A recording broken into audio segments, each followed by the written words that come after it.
سامنے رکھ کر نہیں، فرقہ واریت کو سامنے رکھ کر نہیں، فیصلہ جنت اور جہنم کو اپنے سامنے رکھ کے کیجئے کہ توحید سلامت رہی تو ہمیشہ کی جنت ہے، اور توحید پلے میں نہ رہی تو ہمیشہ کی دہکتی ہوئی آگ ہے۔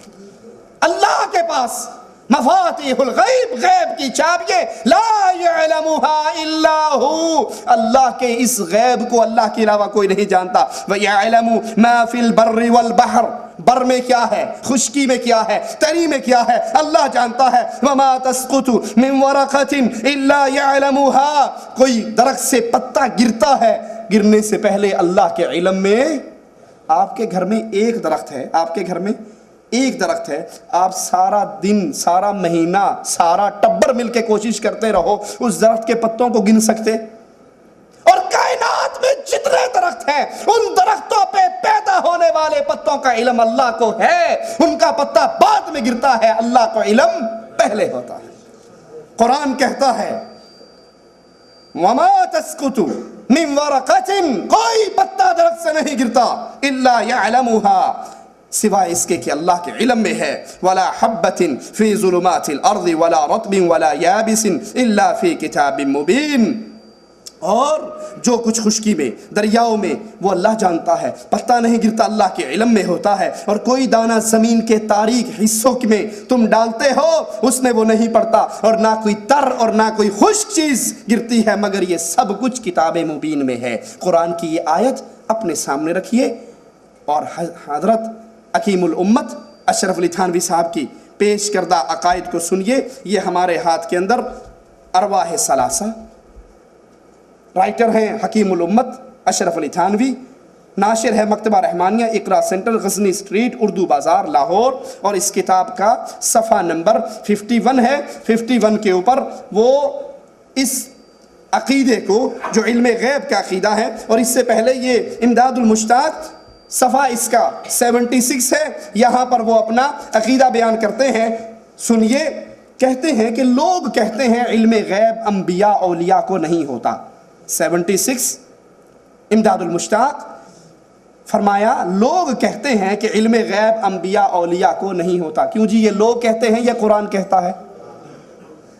یہ تو قرآن کہتا ہے، لیکن حضرت کہہ رہے ہیں لوگ کہتے ہیں علم غیب انبیاء اولیاء کو نہیں ہوتا۔ میں کہتا ہوں کہ اہل حق جس طرف نظر کرتے ہیں دریافت و ادراک و غیبیات کا ان کو ہو جاتا ہے۔ کچھ لوگ، اب دیکھیے دلیل بھی دیتے ہیں، کچھ لوگ حضرت صلی اللہ علیہ وسلم کو حدیبیہ اور حضرت عائشہ کے معاملات کی خبر نہ تھی، یہ دلیل دیتے ہیں کہ اللہ کے نبی عمرہ کرنے کے لیے نکلے، آپ کو پتہ نہیں تھا کہ حدیبیہ پر روک لیا جائے گا، عائشہ پر تہمت لگی، آپ کو پتہ نہیں تھا۔ کہتے ہیں کچھ لوگ اس کو دلیل بناتے ہیں اپنے دعوے کی، یہ غلط ہے، کیونکہ علم کے واسطے توجہ کرنی ضروری ہے۔ حضرت نے، اللہ کے نبی نے توجہ نہیں کی ہوگی، توجہ کرتے تو یہ سارا پتہ لگ جاتا۔ اللہ کے لیے، اللہ کے لیے یہ مقام ہنسنے کا نہیں، یہ مقام رونے کا ہے۔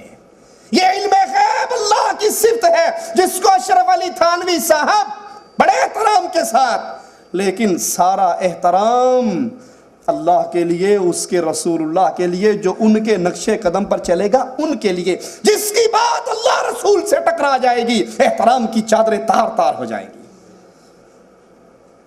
فرماتے ہیں جدھر بھی توجہ کریں اہل حق تو وہاں پر ان کے لیے دروازے کھل جاتے ہیں۔ آئیے اب دروازے کیسے کھلتے ہیں؟ یہ ارواح ثلاثہ حکیم الامت صاحب کی صفحہ 51 ہے۔ کہتے ہیں شاہ عبد القادر دہلوی، اگر عید کا چاند 30 دن کا ہونے والا ہوتا، ابھی پہلی رمضان ہے، پہلے دن کی تراویح ہیں، تو شاہ عبد القادر صاحب اول روز تراویح میں 1 پارہ پڑھتے، 29 کا چاند ہونے والا ہوتا، اول روز 2 پارے پڑھتے، ان کا تجربہ ہو چکا تھا، اس لیے شاہ عبد العزیز صاحب اول روز آدمی بھیجتے کہ بھائی دیکھ کر آؤ میاں عبد القادر صاحب نے آج کتنے پارے پڑھے ہیں۔ اگر آدمی یہ کہتا آج 2 پڑھے ہیں تو شاہ صاحب فرماتے عید کا چاند 29 کا ہوگا۔ اس میں مولوی محمود الحسن شیخ الہند وہ یہ اضافہ کرتے ہیں کہ یہ بات دلی میں اس قدر مشہور ہوگی کہ بازار والے اہل پیشہ کے کاروبار اس پر مبنی ہو گئے۔ مثلاً اگر شاہ صاحب پہلے روز 2 پارے سنا دیتے تو لوگ سمجھ لیتے کہ اب کے عید کا چاند 29 کا ہوگا۔ درزی دھوبی 29 رمضان تک کپڑوں کی تیاری کی کوشش کرتے اور 29 کو حد الامکان کام پورا کر دیتے، اور اگر اول روز 1 پارہ سناتے تو سمجھ لیتے کہ چاند 30 کا ہوگا، اور 30 تاریخ کو کپڑے دھوبی دھو کر دے دیتا۔ اب سوچئے یہ غیب کی خبر عبد القادر صاحب کو کیسے ملی؟ صفحہ 159 یہی ارواح ثلاثہ حکیم الامہ صاحب کی۔ مزید سنیے، کہتے ہیں خان صاحب نے فرمایا 158، ایک مرتبہ حکیم خادم علی اپنی مسجد میں تشریف رکھتے تھے۔ رمضان کا زمانہ، افطار کا وقت تھا، آپ نے روزہ افطار فرما لیا۔ اتنے میں چند رافضی شیعہ آئے اور آ کر کہا قسم ہے امام حسین کی ابھی سورج غروب نہیں ہوا۔ حکیم صاحب نے فرمایا تم غلط کہتے ہو، سورج غروب ہو چکا ہے۔ انہوں نے اصرار کیا، کہا آفتاب ہرگز غروب نہیں ہوا۔ اس پر حکیم صاحب نے فرمایا ہمارے قلوب میں دین اور ایمان ہے، ہماری شہادت دل غلط نہیں ہے، شہادت دل غلط نہیں ہے، آفتاب غروب ہو چکا۔ انہوں نے کہا نہیں، اچھا کہا اگر تم تردد کرتے ہو تو کل مجھے ایک اندھیری کوٹھڑی میں بند کر دینا، خود باہر کھڑے ہو جانا، جب غروب آفتاب ہوگا میں اندر سے تمہیں اطلاع کروں گا۔ اندھیری کوٹھڑی میں بند ہو کر کہا اچھا۔ کل آیا، انہوں نے کیا کیا، حضرت کو اندھیری کوٹھڑی کے اندر بند کر دیا، خود چھت پر چڑھ گئے غروب آفتاب دیکھنے کے لیے۔ جب آفتاب غروب ہوا، حکیم صاحب جو اندر کوٹھڑی اندھیری کے اندر لاک اپ میں پڑے ہیں، وہیں سے انہوں نے فوراً آواز لگا دی سنو آفتاب غروب ہو چکا ہے۔ اس کو اندر پڑے ہوئے کو نظر آ گئے۔ یہی کتاب، اس کا صفحہ 163، صفحہ 163 پر یہ حضرت علم غیب کو کیسے بانٹتے ہیں لوگوں کے اندر، ذرا سنیے۔ خان صاحب نے فرمایا مولانا نانوتوی فرماتے تھے کہ شاہ عبد الرحیم ولایتی کے ایک مرید تھے جن کا نام عبداللہ خان تھا، قوم کے راجپوت تھے، یہ حضرت کے خاص مریدوں میں سے تھے، مولانا قاسم نانوتوی کے خاص مریدوں میں سے تھے۔ ان کی حالت یہ تھی اگر کسی کے گھر میں حمل ہوتا وہ تعویذ لینے کے لیے آتا، سنو اور دیار خیر میں رہنے والوں غور سے سنو، الٹرا ساؤنڈ کے پیسے بچ رہے ہیں، کیوں ڈاکٹروں کے پاس پھرتے ہو، ایسا ہی کوئی ڈھونڈ لو، 200-250 ریال تو بچیں گے مستوصف کے۔ کہا کسی کے گھر میں حمل ہوتا وہ تعویذ لینے آتا تو آپ فوراً تعویذ دیتے ہوئے فرما دیا کرتے تھے تیرے گھر میں لڑکی ہوگی یا لڑکا، اور جو آپ بتلاتے تھے وہی ہوا کرتا تھا۔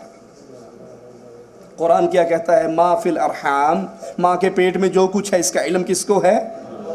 اشرف علی تھانوی حکیم الامت ارواح ثلاثہ صفحہ 163 پہ کہتے ہیں کہ جو تعویذ لینے آتا وہ فوراً بتا دیتے کہ تیرے گھر میں بیٹا ہوگا، وہ بیٹا کہتے بیٹا ہوتا، بیٹی کہتے بیٹی ہوتی، سورج غروب ہوتا، اندر کوٹھڑی میں سے آواز لگا دیتے غروب ہو گیا۔ اہل توجہ اہل حق جدھر نظر کرتے ہیں ان کو سارے غیب کھلے ہوئے نظر آ جاتے ہیں۔ پتہ نہیں رسول اللہ کے سامنے جب زہر والا کھانا آیا تھا آپ نے منہ میں کیوں دبا لیا تھا، کیوں کھا لیا تھا، کیوں لقمے چبا لیے تھے، کیوں بکری کی ران کو بول کر کہنا پڑا کہ نبی نہ کھاؤ میرے اندر زہر ملا ہوا؟ اللہ نے اس کو آواز دی، اللہ نے اس کو بلوایا۔ آئیے حکیم الامت صاحب کے پیش کردہ ان واقعات کو اپنی نگاہوں میں اپنے دل و دماغ میں رکھیے، اور پھر قرآن حکیم کی اس آیت کو سنیے۔ سورۃ انعام ہے، آیت نمبر 50 ہے، قل لا اقول لكم عندي خزائن الله ولا اعلم الغیب ولا اقول لكم انی ملک۔ نبی کہو اپنی امت کو، سنائیے ان کو، لا اقول لكم عندي خزائن اللہ، میرے پاس خزانے ہیں، میں یہ دعویٰ نہیں کرتا۔ کچھ لوگ دعوے دار ہیں نا کہ اللہ کے نبی مختار کل ہیں، سب کچھ اللہ کے نبی کے پاس ہے، یہ دعویٰ بھی کرتے ہیں اور لوگوں سے چندہ بکھارنے کے لیے کہتے ہیں نبی کے پاس خزانے تو ہیں، لیکن جب اللہ کے نبی کراچی میں آئے تو لوگوں مجھ طاہر القادری سے نبی نے ٹکٹ بھی مانگا تھا، ہوٹل کا خرچہ بھی مانگا تھا، فیصل آباد جانے کے لیے ٹیکسی بھی مانگی تھی، واپسی کا مدینے کا بائی ایئر ٹکٹ بھی مانگا تھا۔ یہ خطوط سعودیہ والے بڑے ظالم ہیں، ملتقى باہر سیفی میں ہم جیسے غریبوں کو فری ٹکٹ دے دیتے ہیں، ان گستاخوں نے رسول اللہ کو فری ٹکٹ کیوں نہیں دے دیا؟ ادھر تو تو یہ دعویٰ کہ یہ مختار کل، خزانوں کے مالک، کائنات ان کی مٹھی میں، اور ادھر یہ دعویٰ ہے کہ نہیں یہ ہمارے پاس آ کر ہم سے چندہ مانگتے ہیں۔ اب مولوی کہتا ہے مجھ سے نبی نے مانگا، تم یہ کھانے کے ڈھونگ۔ سورۃ انعام، قرآن کی آیات، قل کہو